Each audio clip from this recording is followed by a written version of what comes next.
Amanda, and I'm the founder of Shape Prototype. My background is in business, and I have some resources from our families in the manufacturing industry. Our mission is to support hardware entrepreneurs in navigating their complexities of product prototyping and manufacturing process.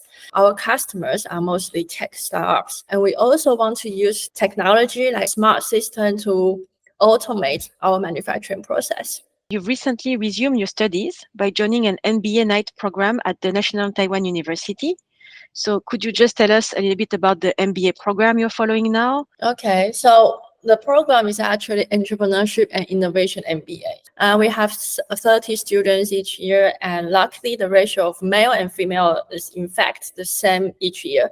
So having nearly equal ratio of male and female students is a positive step towards creating a diverse learning environment where different perspectives can thrive.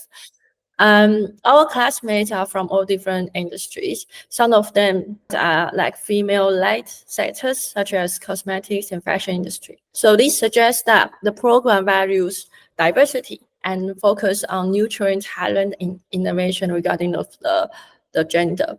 So I personally do not feel any discrimination in our class. Actually, this is not even an issue discussed in our program. So on top of having your company, joining that MBA, you're also the mother of 2 children. How do you balance having all these roles? I think no matter if you are a male or female, like having children is something that really can change your life, including your work life. If you have child, you're having this issue, and I think that you have less time in your work area, so you have to prioritize your work, your task, and you probably also need to delegate in order to let the whole working flow smooth.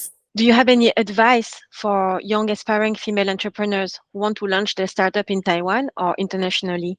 More and more organizations are working towards reducing gender prejudice, and I wouldn't feel like as a female you have more difficulties to start your startup in Taiwan for the younger generation. Bigger companies, corporations using less female as leaders probably suggest that because the stereotype passed on, older generations still have some sort of prejudice, I guess, but like younger generation, like younger company,